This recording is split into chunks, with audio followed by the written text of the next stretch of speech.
Hey guys, this is Joel from the Fincastle Pokemon Gym. I've said in previous videos I like to show you what I'm playing, and recently I've been playing on the ranked ladder a lot, trying to unlock all the free stuff. I don't always play there because sometimes it gets pretty repetitive in terms of what you play against, but I mainly use two decks there. I play Chien-Pao EX and today's deck, Okidogi EX. And I play these two for two main reasons. First, because they usually meet the Battle Pass daily requirements pretty easily, whether it's using abilities or getting EXs into play or doing a certain amount of damage, whatever their little things are. And second, because they win. Period. They're fast, they steamroll other decks, so you don't waste a lot of time, they're easy to play. Which leads me to this question. Why aren't these showing up in events? I just looked at Dortmund, or the place in Germany. I have no idea if I'm saying that right because I speak American and we're in America. But there was one Chien-Pao in like 54th place and absolutely no Okidogi EX.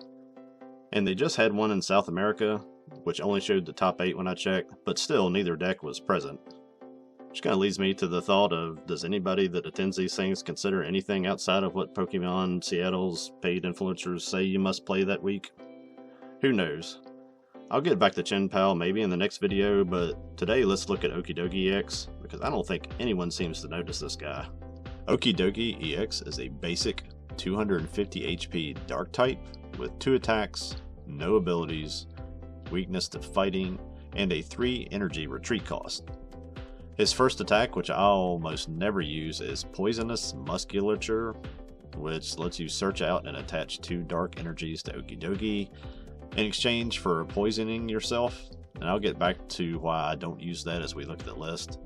His main attack is called Chain Crazed, which for 2 dark energies and 1 any energy does 130 base damage, but if you are poisoned, it does 130 more damage for a total of 260.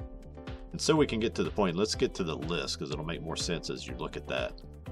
Okidogi is fine by himself for league play or play at home, but to make him competitive he needs help, and that help comes directly from 2 Pokemon. First is Peachrunt EX and the other is the little basic Morpeko, and indirectly from Munkidori, which if you follow my videos you've seen how much I like to use him, but we'll get back to Monkey in just a second. Peachrunt EX helps power up Okidogi by switching him to the active spot and poisoning him with his ability Subjugating Chains, which as you can see says you may switch any dark Pokemon to the active spot and then that Pokemon is poisoned. This pairs so well with Okidogi at the moment because of Dark Patch. Dark Patch of course lets you attach a dark energy from the discard pile to a benched dark Pokemon, thus Okidogi needs to be benched to get powered up. Then Peachrunt EX can switch him to the active spot and power up the extra condition of his attack. But his attack does not stop there. We play 4 Binding Mochi tools, which increase the attack damage of any poison Pokemon by 40 more damage, thus taking the 260 from Okidogi EX to 300, which is amazing.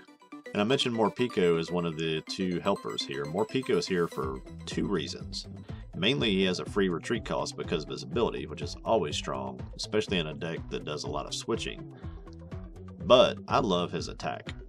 His attack, Energizer Wheel, only does 70 damage for 2 energy, but if you use a Binding Mochi on him and poison him with Peachrunt EX, he hits for 110 damage, and he moves those 2 energies down to one of your benched Pokemon, which is usually your Okidogi EX that you're trying to get charged up anyway. Doesn't always have to be Okidogi, it can go to anyone in this deck, and that's good because you have 4 different Pokemon with solid attacks. That 110 damage from Morpeko can make for easy 2 hits when combined with a poison or even an unpoisoned Okidogi EX. And that attack from Morpeko is why I never use the Poisonous Musculature attack from Okidogi, because I would rather do damage than commit 3 energy to an active Okidogi EX and then just hope that he doesn't get knocked out on my opponent's turn. So as you play this deck, you just have to evaluate your hand and see if you can fully charge an Okidogi EX, which is not that hard to do, or if Morpeko is the faster early option. Now this is not a Morpeko deck, so let's get back to Okidogi. I've already mentioned Dark Patch as a way to charge him, and to do that you need energy in the discard pile, so to do that I've got the usual suspects. I've got 4 Ultra Ball, Squawkabilly EX, Radiant Greninja, Professor's Research, Earthen Vessel, and the Pokestop Stadium. But I've got 2 additional methods if the previous 6 aren't enough. and those are the Spec Secret Box and the Cycling Road Stadium. Cycling Road, I think, is probably going to be your future replacement for Radiant Greninja after rotation for decks that want that combo of energy in the discard pile and a little extra draw power. It's pretty simple, you just discard an energy and draw one card. But Secret Box is ridiculous in this deck. As you discard any 3 cards, which can get plenty of energy in the discard pile, then you get your tool, which can be your Mochi, an item, which could be a Dark Patch, a ball, or an Earther Vessel. You can get either Stadium, and then you can get a supporter. And that supporter is usually going to be Janine's Secret Art. I think I talked about it back in the Gengar deck I did a few weeks ago, but Janine lets you search 2 dark energies and attach 1 each to 2 of your dark Pokemon from the deck. And where it shines here is that if you attach one of those to your active, it is poisoned, thus activating all the goodness that goes with Okidogi. Now, as I pointed out earlier, Okidogi can hit for up to 300 damage, which begs the question, what about Charizard EX or Dragapult EX? That question has 2 answers, but the main one is Munkidori, who we mentioned earlier. At some point, you will have damage on your field from poisoning yourself, if nothing else. The Munkidori with that ability and a dark energy attached can move 3 damage counters, or basically 30 damage, to wherever you need it, which combines perfectly with Okidogi X's 300 damage output. If that is not an option when you need it, you do have Kieran, which can let you do an additional 30 damage as well. There's not too much else to cover here. You have decent backup attackers in Peachurun EX and Fezandipity EX if you need them, although I rarely do. Just don't forget that late in the game, Peachurun can hit for 340 damage with a Mochi attached to him, but you do have to poison him with Janine because he cannot poison himself. I think that covers everything. As always, ask a question in the comments if I missed something. But let's just get into watching some games and see this guy at work. Because this is a ladder deck that I use a lot, it is fully blinged out, so be forewarned. And this is a match against a Dragapult EX. Start with a Lone Morpeko. I've got Squawkabilly, so we're just going to get some guys out and then dig. We'll get a Okidogi out with Nest Ball, get a Mochi attached to him, and then go ahead and Ultra Ball and get a Peachurun down. Those are 2 of the main working pieces here. Then with Squawkabilly, we'll just toss that Super Rod. It's not super important in here. Got another Okidogi. Got my Dark Patches, but no energies in the discard pile, which makes it a little bit more difficult to get going. So get a Munkidori out and go ahead and research. Should be able to get some energy in the discard pile now. Attached from my hand, now use Vessel to get 2. Go and get this other Mochi down, get the Stadium in play, and then we'll Secret Box, which will get 2 of those in the discard pile. I get Dark Patch, another Mochi, Janine, and the Cycling Road. Able to Dark Patch once there. I could dig for a Dark Patch with Pokestop, but I'm just going to hold what I have. They just use Rotom and draw, and in their turn, it comes back to me. Get another Janine. Not sure why I played the Mochi where I played it on Munkidori there, but at any rate, I will use Janine to get a 3rd energy on my Okidogi and energy on my 2nd Okidogi. Seeing what we can hit off the Pokestop. I'll just go ahead and get a Munkidori out of the prizes with a Hisuian Heavy Ball, and then we'll swap that Stadium out so it doesn't help them. I know they can't afford to discard energy and Dragapult. Don't need to poison myself here, so I'm just going to go ahead and Chain Crazed for 130 and take the first prize. Back on their turn, they use Counter Catcher to pull up my Peachurun. They do get set up. They've got that tool that lets Dragapult attach for 1. So they knock out my Peachurun and spread a little damage. Back to my turn, I just need to get another Peachurun in place. I'm going to use Nest Ball to get him. Then we will use Subjugating Chains to send up the Okidogi EX, get him poisoned. I don't have an energy on Munkidori, don't have a way to get one, so I'm going to use Kieran to get that extra 30. I'm going to Chain Craze for 330 and one-shot the first Dragapult. And off those prizes, we get another Okidogi and a Pokegear. Back on their turn, they get a 2nd Dragapult and attack with it. I think they already see that Munkidori is going to be able to move damage off. It's going to make it harder for them to set up knockouts. So they'll use those 6 damage counters to go ahead and take out the Morpeko on the bench, and hit my active for 200, taking him to 220. I top a research. I'm going to go ahead and Ultra Ball away. Don't need another Monkey Dory or Okidogi at this point. Just going to get my free retreat and Morpeko. Then we will research. Get the energy we need, so I can go ahead and get one down on Monkey Dory, which is going to set up the second way that you can knock out these big 300 HP guys. So we use Monkey Dory to move over 30 damage off of my benched one, which cleans him up a little bit. Then we will hit for 300 and one-shot the second Dragapult. And with those 2 prizes, get Dark Patch, Dark Energy, and a little bit of a danger spot because they have the Dusclops, but they can't use him because I only have 1 prize card left. Kind of look like they prized a Dragapult, so they attack with the Dracloak and take 2 prizes. But that's going to make it pretty easy for me to clean up with the last Okidogi. Don't even need to poison him. I'm just going to hit the Dracloak for 130 and take the last prize card and the game. Dragapult is tricky. They try to set up those double knockouts. Monkey Dory does make that a little bit harder for them to do. They won a close match there. The second match is against Terapagos. I went second, had a pretty long turn, just started with Pheasantipede and Monkey Dory and got to what you see now. So I ended up charging Morpeko because that's all I could do. But I got the Mochi on him. I'm going to send him up with Beatrun EX, poison him, and let him hit for 110. And I'm going to leave that Terapagos that has that 110 damage on it for later.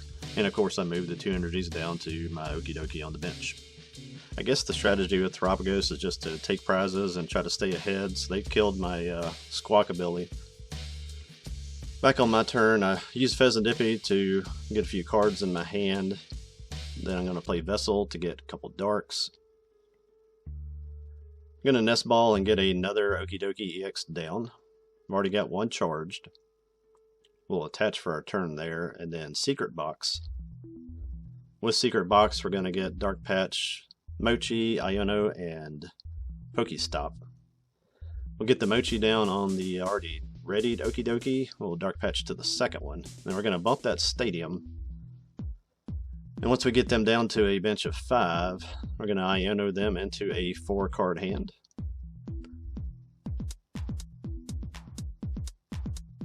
Then we will use Subjugating Chains to send up Okidogi. Don't need the Mochi to get the knockout. Also got the Monkey Dory here. It's kind of unsure at the moment where to send the damage against this matchup. I think the thing to do is to send it to the guys you know are going to stay in play even if the Stadium gets bumped. So I send it to the Pidgeot, knock out the Terapagos, get a Dark and a Pokegear. They come back and hit me, almost get the knockout. I'm 10 away. Draw another Peacherunt. I'm going to go ahead and move 30 of that damage off. They did get a Dust Skull down, so I'm going to put it there and see if I can get a cheap prize there. We'll go ahead and power up the second Okidogi. Off of gear, we've got the Boss. Subjugating Chains, we'll send up the undamaged Okidogi. Like I said, we don't need the Mochi there. It's nice to have, but unnecessary. We'll go ahead and hit this Terapagos for another 1 hit, and take 2 more. And off of those prizes, get a Mochi and a Earthen Vessel. They come up with the Blood Moon Ursaluna, and with that double turbo in there, it reduces the damage, so they missed the knockout there. There's nothing for me to do except just attack again. Don't need to do anything else. One-shot that one, and don't really steamroll it, but it's a pretty convincing win over what seems to be everybody's favorite deck at the moment. Whoever makes these little tiers, I guess you can put this one wherever you think. If you play against me with it, you can put it in your pipe and smoke it as far as I'm concerned. I don't know if I would choose this or a Chin-Pal for a major tournament, but I'm pretty sure it would be between these two at the moment. I like the HP of Okidogi EX compared to Chin-Pal, and that's honestly the only difference between the two for me. I just showed you the basic mechanics of Okidogi EX, but in a more intense setting like at a tournament. This deck's got a lot of tricks to turn to, whether it's sniping with the Pheasantipede, leaning more into the Morpeko, or using Peacherunt, or leaning into using Iono and recycling it to control the game. But it's fast, it's consistent, and it can one-hit anything just like Chin-Pal. I know Terapagos has shown up at recent events, but I continue to not be impressed by it. I'm much more intrigued by defensive versions of it I've seen, but I have not explored those as of yet. Maybe I'll do that soon on here. Now for a brief PSA, so to speak. As we get closer to November, let me say this. Put your phones down and turn your TVs off. Stop listening to everyone who is trying to label you as something, or convince you to label yourself as something. If anyone you watch is trying to push something that divides people, just turn them off. There are so many things that unite us. Focus on those. In the context of what I'm doing here, Pokemon is just one of thousands of things that we can do to interact with people in a positive way. Go to a league, play a few games with people. Don't just play with the people that you went there with. Play someone you don't know. And don't just go there to crush all of your opponents. Take a few fun decks, go to have fun, talk to people, make jokes, listen to them. Don't demand that they call you whatever someone else has convinced you as that which defines you.